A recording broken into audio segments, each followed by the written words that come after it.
Hello everyone, nice to meet you all. Our group number is number inclusive. We will present the comparative analysis of primary education system in India, New Delhi, and Myanmar. Our group members are 17 SNUY 0084, 16 SNUS 0611, 15 SNUS 0045, 15 SNUY 0247. Okay, firstly, the first member will present the session 1. At first, I want to talk about the geographical overview in India. India, located in South Asia, is the seventh largest country in the world by land area. India's geography is marked by its diversity, encompassing mountains, plains, deserts, and coastal regions. India's eastern and western coasts are flanked by the Arabian Sea and the Bay of Bengal, respectively, and these regions are dotted with beaches, forests, and estuaries and harboring rich biodiversity. Um, so geographical background is separated by into four parts like topography, climate, natural resources, and biodiversity. So, India topography is characterized by the Himalayan mountain range in the north, as plains in the central and northern region, and coastal plains along the eastern and western coast. India experiences a diverse range of climate. So the climate varies significantly from region to region. India is endowed with abundant natural resources like our country, Myanmar, and then India is known for its rich mineral resources. And India harbors a wealth of biodiversity with tropical forests, wetlands, and coastal ecosystems supporting a wide array of species, including elephants, tigers, and rare bird species. So India has one of the largest economies globally, ranking among the top economies by GDP. So, with its rich cultural heritage and a population of over 1.4 billion people, India has emerged as an economic powerhouse. India has experienced movements in both upward and downward directions concerning its GDP growth rate in recent years, considering the pre and post pandemic situations. So India has attracted significant foreign investment across various sectors, including technology, manufacturing, infrastructures, and service. So India has made progress in improving socioeconomic indicators such as literacy rates, life expectancies, and poverty reduction, but there are many challenges about it.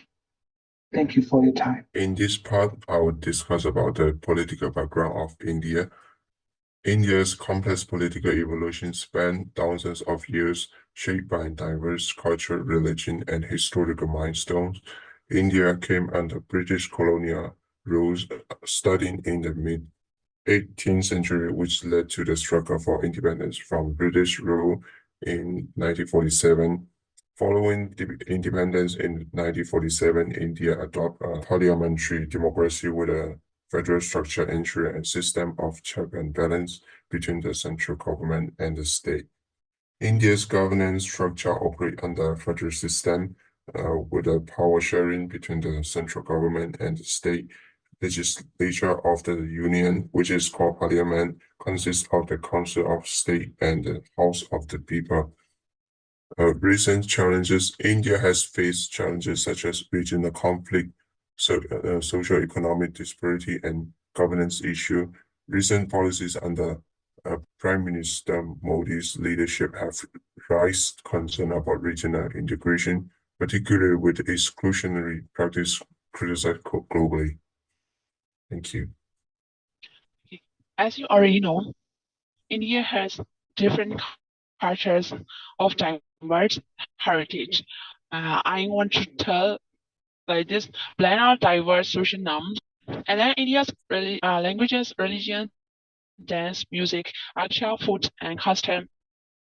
differ from one place to place within a country, but the global impact is tourist, religions, mathematics, philosophy, cuisines, languages, dance, music, and cinema. Another slide, please. In India, they speak associated. These countries, India, Myanmar, Laos, southern China, and Thailand, use Northern Mon Khmer. In Northern Mondar has 12 languages in India, and South Mondar has 9 languages in India. Yes, thank you. Okay, so let me continue about the evolution of legal systems in India. Okay, the next slide. So India boasts a rich tapestry of legal traditions shaped by diverse influences throughout its history. Today, we will explore the evolution of India's legal landscape from ancient times to the present day. So, demonstrates and like after Shastra and moves to Mitri emphasize tolerance and pluralism. These texts, during back to 400 BC and 180 respectively, were influential across South Asia. Okay, so Islamic influence. Sharia law spread during Muslim conquest with the compilation of Fatwa-e Abangari under Aurangzeb, Islamic legal principles left lasting India's legal framework. Okay, and British colonial era. British colonial rule replaced Hindu and Islamic laws with British common law. A dual legal system emerged with English law and presidencies and native laws well, leading to the disparities in exploitation. So next slide, please. Post-colonial reforms. So post-independent, Indian law was codified based on British common law with limited ties to pre-British Indian legal traditions. So diversity in legal system. Let's take a look. India's legal system is blend of civil, common, customary, religious, and corporate law. Personal laws vary by religion, reflecting India's multicultural society. Let's talk about legislative landscape. India has numerous central and state law with adherence to UN human rights and environmental guidelines. Ongoing efforts toward legal reform are evident. Okay, so I think next slide, please. Union or states. State autonomy and secession rights are lacking, with governance appointed by the center and unequal representation in the Rajya Sabha. So let's see centralization. So key appointments and mandates fall under the union's purview with uniform administrative standards through centralized services. Okay, so and administrative relations, emphasis on cooperation between central government and states with the union executive authority to direct states and control over all India services. So, okay, so I think next slide, please. Yeah, so for about written constitution, India has an elaborate written constitution establishes its supremacy and defining powers of the union and states. Rigid constitution, amendments require a special majority involving a parliament and state approval signed by the president. Okay, so the constitution legislated authority through three legs: union, state, and concurrent, preventing encroachment. Okay, so supremacy of the judiciary. Indian boast in the independent judiciary to interrupt the constitution, resolve disputes and declare laws unconstitutional. So let me conclude this with all of the slides. India's legal journey reflects a blend of Asian wisdom, colonial legacy, and modern aspirations are shaping its vibrant legal landscape. Thank you. Okay, let's see modern education of India. With the advancements of technology, there has been a growing emphasis on integrating technology into the education. Initiatives like Digital India and the use of online learning platform has expanded access to educational resource and improved learning outcome. The national education policies aims for free and compulsory education from age 3 to 18, teaching in mother tongue or regional language until grade 5, establishing a single curriculum for higher education, promoting multidisciplinary higher education, and providing multiple exit options for undergraduate degree. And educational structure of India. Until July 2020, India followed the 10+2 schooling system with a focus on a competitive examination and grades. However, with the implementation of the national education policies in 2020, a shift toward a 5-3-3-4 system began, aligned with the natural cognitive development stage. India's education system is governed both nationally and at the state level.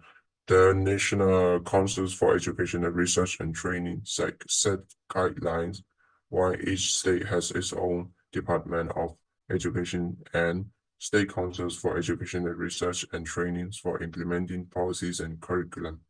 Schooling system of India's school system consists of 4 levels: lower primary, upper primary, and higher secondary. Students typically learn a common curriculum with 3 languages: English, Hindi, and their mother tongues. There's a various type of school, including government, private, and granted age school, each catering to different socioeconomic groups. So, mission and aims serves guiding principles in education, providing clarity of purpose and direction for educational institutions, educators, and learners.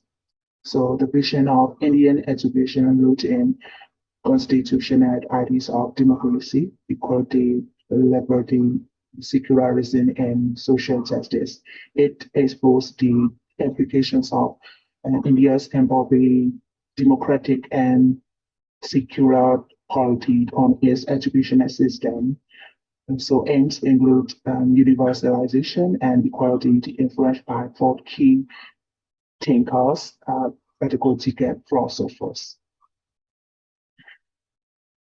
So formal education and surely is exclusive aimed at civilizing India during British colonial rule.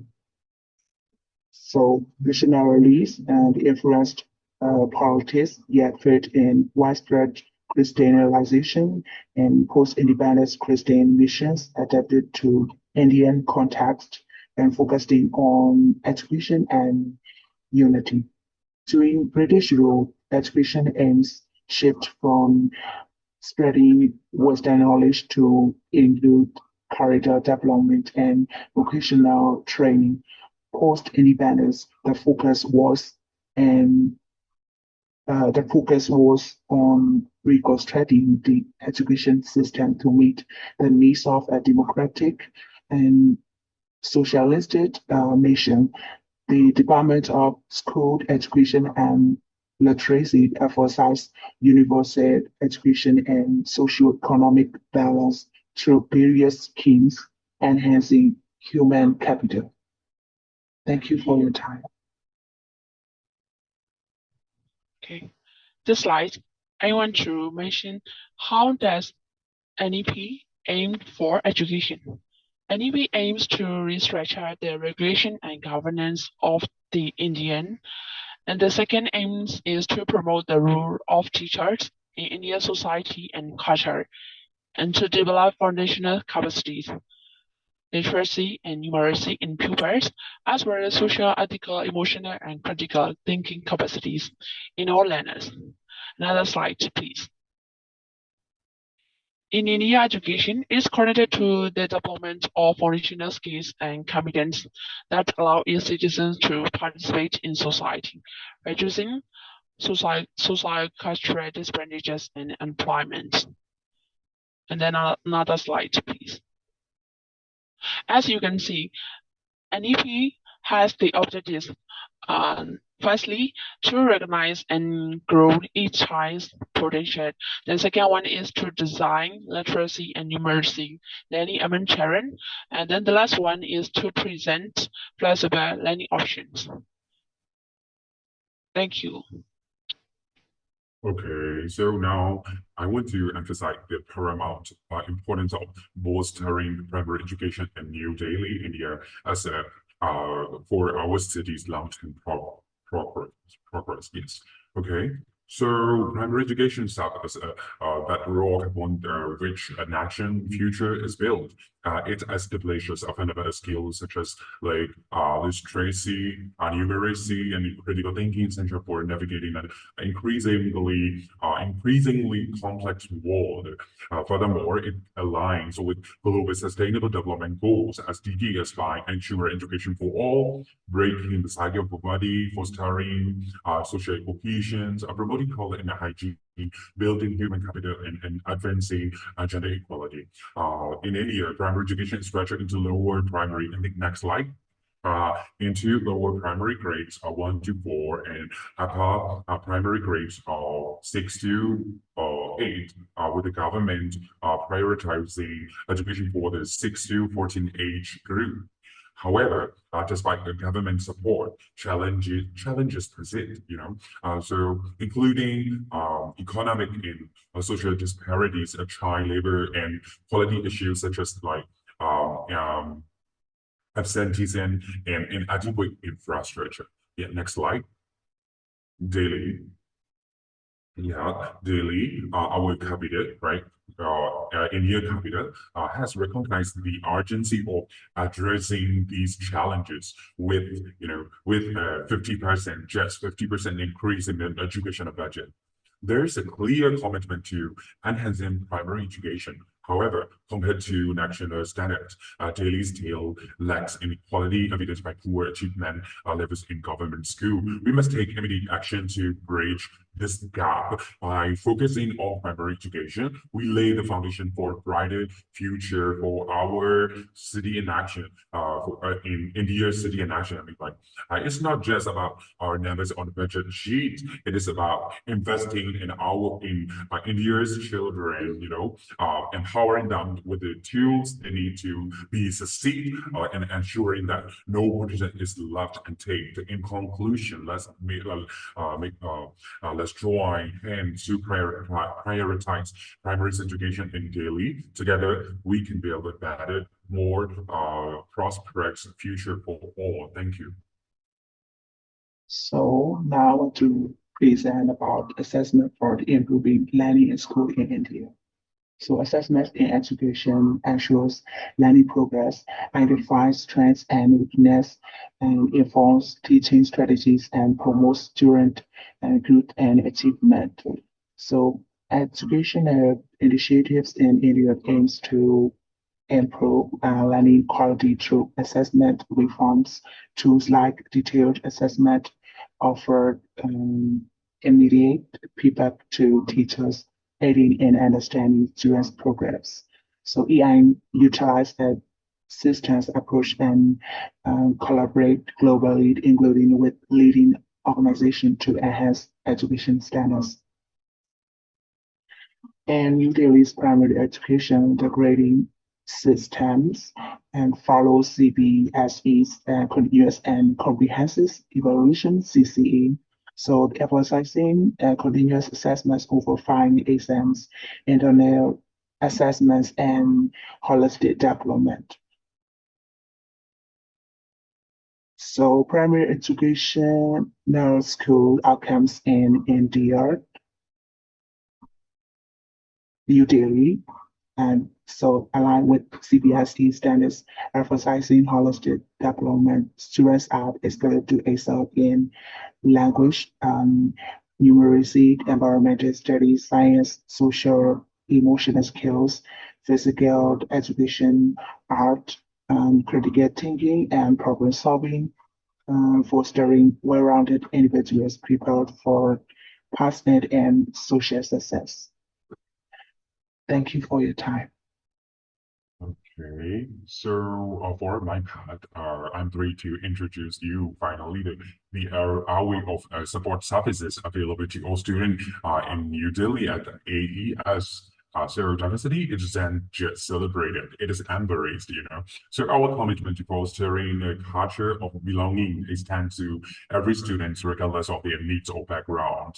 Our student support services are designed to nurture not just academic growth, but also social and economical development, whether it is counseling, linked support, speech and language assistant, or our English as an additional language EAL program. We decided to ensure every student thrives.